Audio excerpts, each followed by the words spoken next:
Good afternoon, everyone. Welcome to the Adventure Mystery Book Club. I'm Bill Mallory, branch manager of the La Jolla Library, and I'm so glad you could join me for today's reading of Whose Body by Dorothy L. Sayers.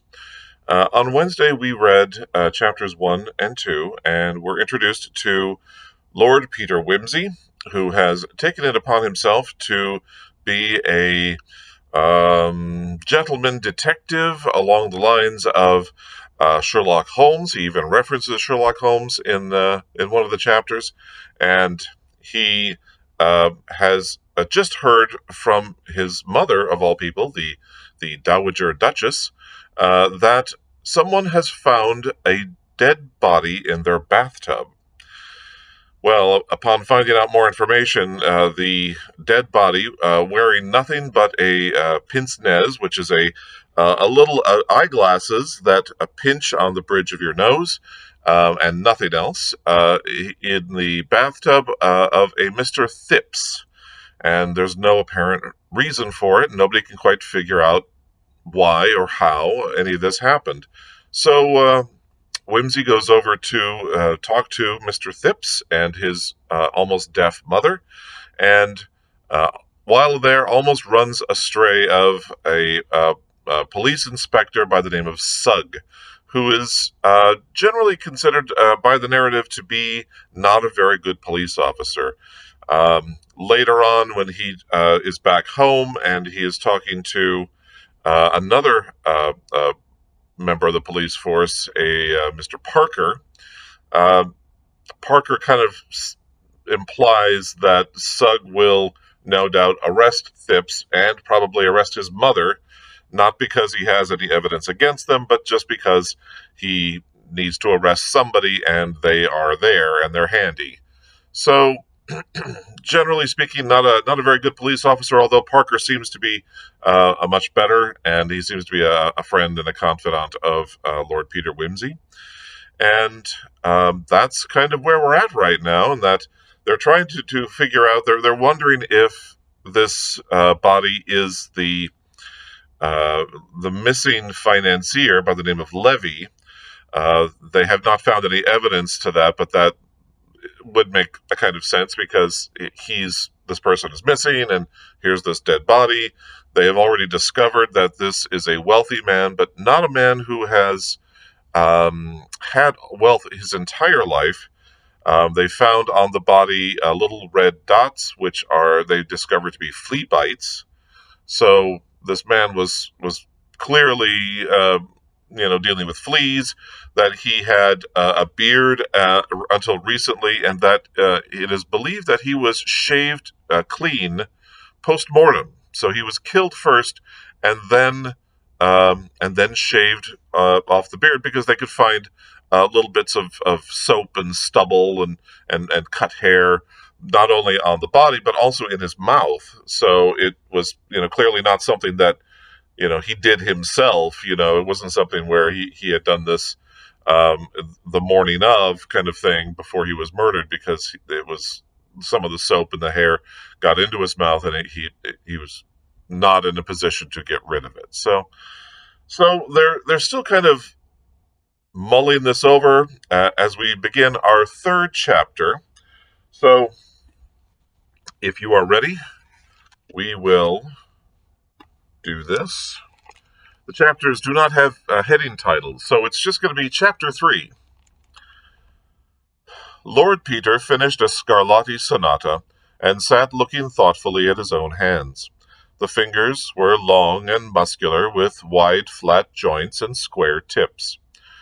When he was playing, his rather hard gray eyes softened, and his long, indeterminate mouth hardened in compensation.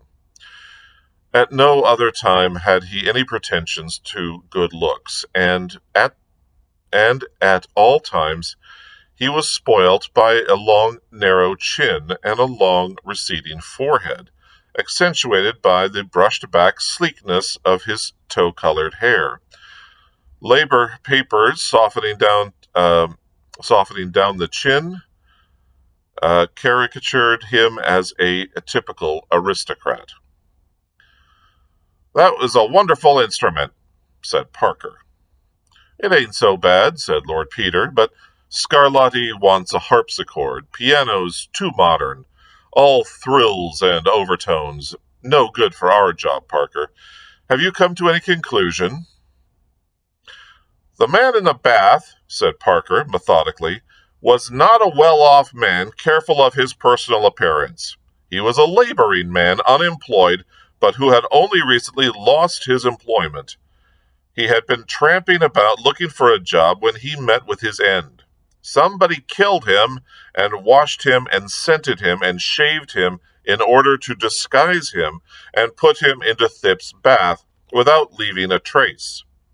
Conclusion: the murderer was a powerful man, since he killed him with a single blow on the neck, a man of cool head and masterly intellect, since he did all that ghastly business without leaving a mark, a man of wealth and refinement, since he had all the apparatus of an elegant toilet handy, and a man of bizarre and almost perverted imagination, as is shown in the two horrible touches of putting the body in the bath and of adorning it with a pair of pince-nez. He is a poet of crime, said Wimsey. By the way, your difficulty about the pince-nez is cleared up. Obviously, the pince-nez never belonged to the body. That only makes a fresh puzzle. One can't suppose the murderer left them in that obliging manner as a clue to his own identity. We can hardly suppose that. I'm afraid this man possessed what most criminals lack, a sense of humor. Rather macabre humor. True, but a man who can afford to be humorous at all in such circumstances is a terrible fellow. I wonder what he did with the body between the murder and depositing it chez Thipps. Then there are more questions. How did he get there? How did he get it there? And why? Was it brought in at the door, as Sugg of our heart suggests, or through the window, as we might, on the not very adequate testimony of a smudge on the windowsill? Had the murderer accomplices? Is little Thipps really in it, or the girl? It don't do to put the notion out of court merely because Sugg inclines to it. Even idiots occasionally speak the truth accidentally. If not, why was Thipps selected for such an abominable practical joke? Has anybody got a grudge against Thipps? Who are the people in the other flats? We must find out that. Does Thipps play the piano at midnight over their heads or damage the reputation of the staircase by bringing home dubiously respectable ladies? Are there unsuccessful architects thirsting for his blood? Damn it all, Parker, there must be a motive somewhere. Can't have a crime without a motive, you know. A madman, suggested Parker doubtfully. With a deuced lot of method in his madness, he hasn't made a mistake, not one, unless leaving hairs in the corpse's mouth can be called a mistake. Well, anyhow, it's not Levy. You're right there. I say, old thing, neither your man nor mine has left much clue to go upon, has he? And there don't seem to be any motives knocking about either, and we seem to be 2 suits of clothes short in last night's work. Sir Reuben makes tracks without so much as a fig leaf, and a mysterious individual turns up in a pince-nez which is quite useless for purposes of decency. Dash it all, if only I had some good excuse for taking up this body case officially. The telephone rang. Telephone bell rang. The silent Bunter, whom the other two had almost forgotten, padded across to it. "It is an elderly lady, my lord," he said. "I think she's deaf. I can't make her hear anything, but she's asking for your lordship." Lord Peter seized the receiver and yelled into it a "hello" that might have cracked the vulcanite. He listened for some minutes with an incredulous smile, which gradually broadened into a grin of delight. At length he screamed, all right, several times, and rang off. By Jove, he announced, beaming. "Sportin' old bird. It's old Mrs. Thipps, deaf as a post. Never used the phone before, but determined. Perfect Napoleon. The incomparable Sugg has made a discovery and arrested little Thipps. Old lady abandoned in the flat. Thipps' last shriek to her, 'Tell Lord Peter Wimsey.' Old girl undaunted, restless with telephone book. Wakes up the people at the exchange. Won't take no for an answer, not being able to hear it. Gets through. Says, 'Will I do what I can?' Says she would feel safe in the hands of a real gentleman. Oh, Parker, Parker! I could kiss her, I really could," as Thipps said. "I'll write to her instead." "No, hang it, Parker, we'll go round. Bunter, get your infernal machine and the magnesium. I say, we'll all go into partnership, pool the two cases and work 'em out together. You shall see my body tonight, Parker, and I'll look for your wandering Jew tomorrow. I feel so happy. I shall explode. Oh, Sugg, Sugg, how art thou suggified? Bunter, my shoes. I say, Parker, I suppose yours are rubber-soled? Not? Tut, tut, you mustn't go out like that. We'll lend you a pair. Gloves? Here. My stick, my torch, the lamp black, the forceps, knife, pill-boxes, all complete? Certainly, my lord. Oh, Bunter, don't look so offended. I mean no harm. I believe in you. I trust you. What money have I got? That'll do. I knew a man once, Parker, who let a world-famous poisoner slip through his fingers because the machine on the underground took nothing but pennies.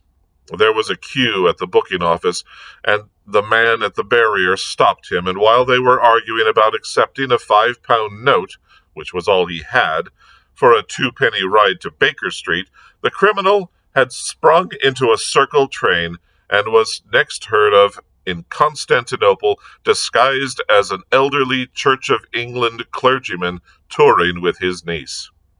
Are we all ready? Go! And they stepped out, Bunter carefully switching off the lights behind them. As they emerged into the gloom and gleam of Piccadilly, Wimsey stopped short with a little exclamation. Wait a second, he said. I've thought of something. If Sugg's there, he'll make trouble. I must short-circuit him. He ran back, and the other two men employed the few minutes of his absence in capturing a taxi. Inspector Sugg and a subordinate, Cerberus, were on guard at 59 Queen Caroline Mansions, and showed no disposition to admit unofficial inquirers. Parker, indeed, they could not only easily turn away, but Lord Peter found himself confronted with a surly manner, and what Lord Beaconsfield described as a masterly inactivity. It was in vain that Lord Peter pleaded that he had been retained by Mrs. Thipps on behalf of her son. Retained? Said Inspector Sugg with a snort. She'll be retained if she doesn't look out.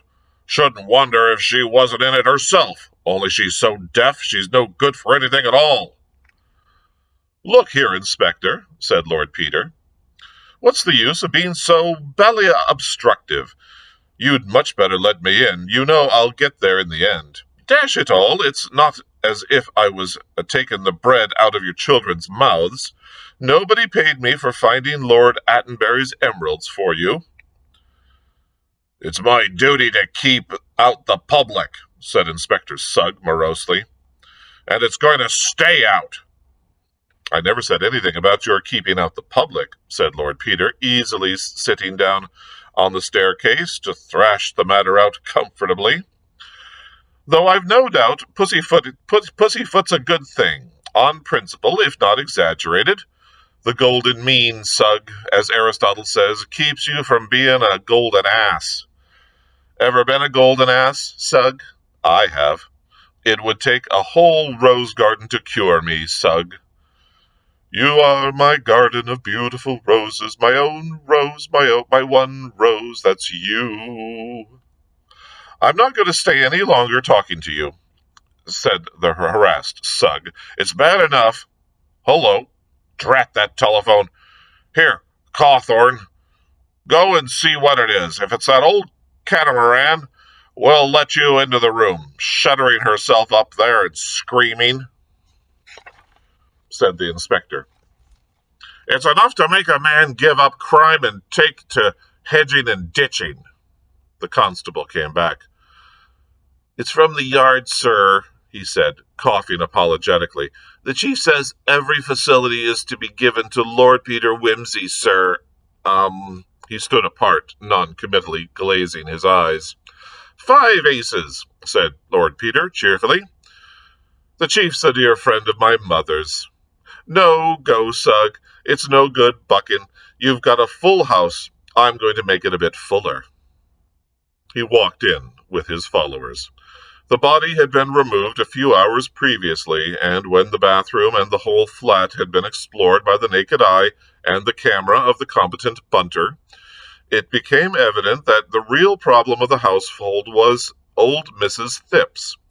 Her son and servant had both been removed, and it appeared that they had no friends in town beyond a few business acquaintances of Thipps, whose very addresses the old lady did not know. The other flats in the building were occupied, respectively, by a family of 7 at present departed to winter abroad, an elderly Indian colonel of ferocious manners who lived alone with an Indian manservant, and a highly respectable family on the 3rd floor whom the disturbance over their heads had outraged to the last degree. The husband, indeed, when appealed to by Lord Peter, showed a little human weakness, but Mrs. Appledore, appearing suddenly in a warm dressing gown, extricated him from the difficulties into which he was carelessly wandering. I am sorry, she said. I'm afraid we can't interfere in any way. This is a very unpleasant business, Mr. I'm afraid I didn't catch your name, and we have always found it better not to be mixed up with the police. Of course, if the Thipps are innocent, and I hope they are, it is very unfortunate for them, but I must say that the circumstances seem to me most suspicious, and to Theophilus too, and I should not like to have it said that we had assisted murderers. We might even be supposed to be accessories. Of course, you are young, Mr. This is Lord Peter Wimsey, my dear, said Theophilus mildly. She was unimpressed. Ah, yes, she said. I believe that you are distantly related to my late cousin, the Bishop of Carisbrooke. Poor man. He was always being taken in by impostors. He died without ever learning any better. I imagine you take after him, Lord Peter. I doubt it, said Lord Peter. So far as I know, he is only a connection, though it's a wise child that knows its own father. I congratulate you, dear lady, on taking after the other side of the family. You'll forgive my butting in upon you like this in the middle of the night, though, as you say, it's all in the family, and I'm sure I'm very much obliged to you, and for permitting me to admire that awfully fetching thing you've got on. Now, don't you worry, Mr. Appledore. I'm thinking the best thing I can do is to trundle the old lady down to my mother and take her out of your way. Otherwise, you might be finding your Christian feelings getting the better of you some fine day, and there's nothing like Christian feelings for upsetting a man's domestic comfort. Good night, sir. Good night, dear lady. It's simply ripping of you to let me drop in like this. Well, said Mrs. Appledore, and the door closed behind him. And I thank the goodness and the grace that my birth have smiled, said Lord Peter, and taught me to be bestially impertinent when I choose. Cat? 2 a.m. saw Lord Peter Wimsey arrive in a friend's car at the Dower House, Denver Castle, in the company and in company with a deaf and aged lady and an antique portmanteau. "It's very nice to see you, dear," said the Dowager Duchess placidly. She was a small, plump woman with perfectly white hair and exquisite hands. In feature, she was as unlike her second son as she was like him in character. Her black eyes twinkled cheerfully, and her manners and movements were marked with a neat and rapid decision. She wore a charming wrap from Liberty's, and sat watching Lord Peter eat cold beef and cheese as though his arrival in such incongruous circumstances and company were the most ordinary event possible, which, with him, indeed, it was. "Have you got the old lady to bed?" asked Lord Peter. "Oh, yes, dear, such a striking old person, isn't she, and very courageous. She tells me she has never been in a motor car before, but she thinks you a very nice lad, dear. That careful of her, you remind her of her own son, poor little Mr. Thipps. Whatever made your friend the inspector think that he could have murdered anybody?" "My friend the inspector, no more, thank you, mother, is determined to prove that the intrusive person in Thipps' bath is Sir Reuben Levy, who disappeared mysteriously from his house last night. His line of reasoning is, we've lost a middle-aged gentleman without any clothes on in Park Lane. We've found a middle-aged gentleman without any clothes on in Battersea.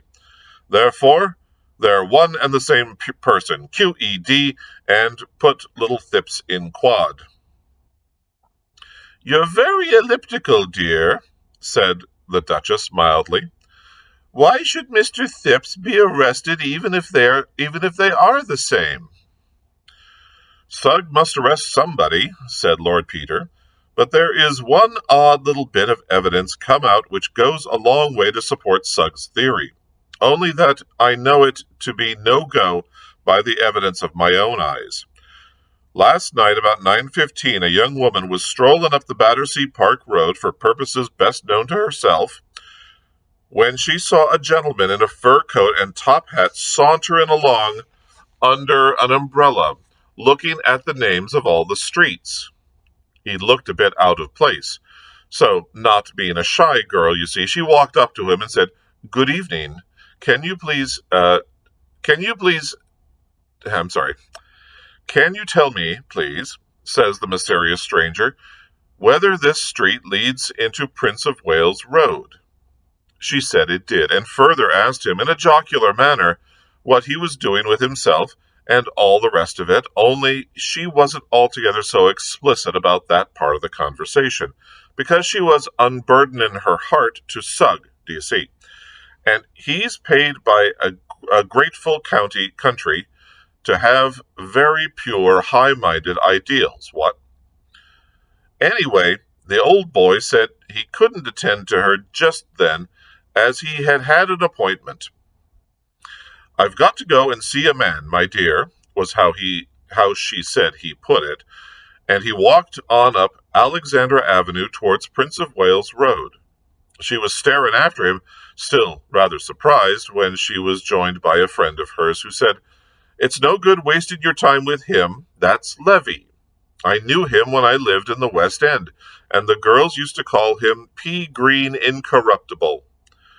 Friend's name suppressed, owing to implications of story, but girl vouches for what was said. She thought no more about it till the milkman brought news this morning of the excitement at Queen Caroline Mansions. Then she went round, though not liking the police as a rule, and asked the man there whether the dead gentleman had a beard and glasses. Told he had glasses but no beard, she incautiously said, 'Oh, then it isn't him.' And the man said, 'Isn't who?' and collared her. That's her story. Sugg's delighted, of course, and quadded Thipps on the strength of it." "Dear me," said the Duchess, "I hope the poor girl won't get into trouble." "I shouldn't think so," said Lord Peter.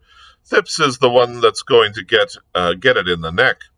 Besides, He's done a silly thing. I got that out of Sugg, too, though he was sitting tight on the information. Seems Thipps got into a confusion about the train he took back from Manchester. Said first he got home at 10:30. Then they pumped Gladys Horrocks, who let out he wasn't back till after 11:45. Then Thipps, being asked to explain the discrepancy, stammers and bungles and says first that he missed the train. Then Sugg makes inquiries at St. Pancras and discovers that he left a bag in the cloakroom there at 10. Thipps, again asked to explain, stammers worse and says he walked about for a few hours, met a friend, can't say who, didn't meet a friend, can't say what he did with his time, can't explain why he didn't go back for his bag, can't say what time he did get in, can't explain how he got a bruise on his forehead. In fact, can't explain himself at all. Gladys Horrocks, interrogated again, says this time Thipps came in at 10:30. Then admits she didn't hear him come in. Can't say why she didn't hear him come in. Can't say why she said first of all that she did hear him. Bursts into tears, contradicts herself. Everybody's suspicion roused. Quad 'em both. "As you put it, dear," said the Duchess, "it all sounds very confusing and not quite respectable. Poor little Mr. Thipps would be terribly upset by anything that wasn't respectable." "I wonder what he did with himself," said Lord Peter, thoughtfully. "I really don't think he was committing a murder. Besides, I believe that fellow has been dead a day or two, though it don't do to build too much on doctor's evidence. It's an entertaining little problem." "Very curious, dear, but so sad about poor Sir Reuben. I must write a few lines to Lady Levy. I used to know her quite well, you know, dear. Down in Hampshire, when she was a girl. Christine Ford she was then. And I remember so well the dreadful trouble there was about her marrying a Jew. That was before he made his money, of course, in that oil business out in America. The family wanted her to marry Julian Freke, who did so well afterwards and was connected with the family, but she fell in love with this Mr. Levy and eloped with him. He was very handsome then, you know, dear, in a foreign-looking way. But he hadn't any means, and the Fords didn't like his religion. Of course, we're all Jews nowadays, and they wouldn't have minded so much if he'd presented to be something else, like that Mr. Simons we met at Mrs. Porchester's, who always tells everybody that he got his nose in Italy at the Renaissance, and claims to be descended somehow or other from La Bella Simonetta. So foolish, you know, dear. As if anybody believed it. I'm sure some Jews are very good people, and personally I'd much rather they believed something, though, of course, it must be very inconvenient, what with not working on Sundays and circumcising the poor little babies and everything depending on the new moon and that funny kind of meat they have with such a slang-sounding name, and never being able to have bacon for breakfast.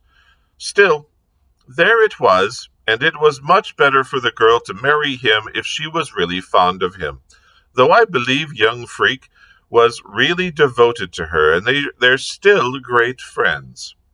Not that there was ever a real engagement, only a sort of understanding with her father, and she never married, but he's never married, you know, and lives all by himself in that big house next to the hospital, though he's very rich and distinguished now. And I know ever so many people have tried to get a hold of him. There was Lady Mainwaring wanted him for that eldest girl of hers, though I remember saying at the time it was no use expecting a surgeon to be taken in by a figure that was all padding.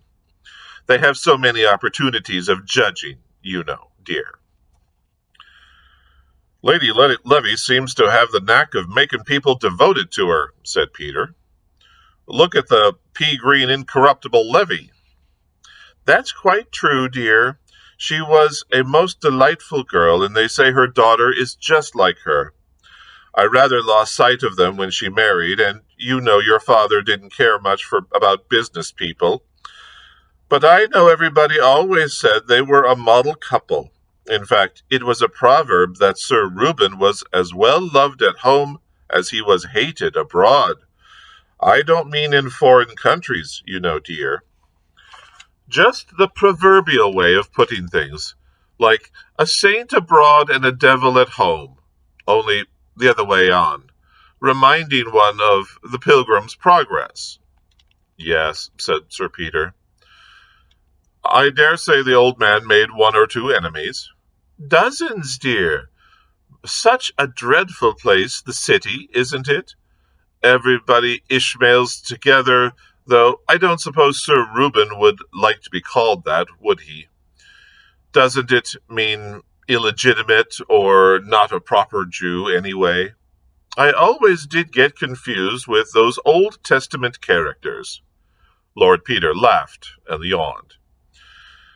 I think I'll turn in for an hour or two, he said. I must be back in town at 8. Parker's coming to breakfast. The Duchess looked at the clock, which marked 5 minutes to 3. I'll send up your breakfast at 6:30, dear, she said. I hope you'll find everything all right. I told them just to slip a hot water bottle in. Those linen sheets are so chilly and can put it out if it's in your way. And that, my friends, is the end of chapter 3. So, we are moving on. Is it Reuben Levy in the bath, or is it not? And if it's not, then who is it? And what will they find out after having gone around? And of course, they've met the neighbors now as well. And Bunter has taken pictures, and we'll see once they get together and gets a chance to talk to Parker. I imagine that they will compare notes, and we will see what happens. So that's the end of it for us. Thank you so much for joining me for our live reading of Whose Body Chapter 3. Please join me again on Monday at 4 p.m. We'll read Chapter 4. Have a great weekend, everyone, and we'll see you again. Bye now.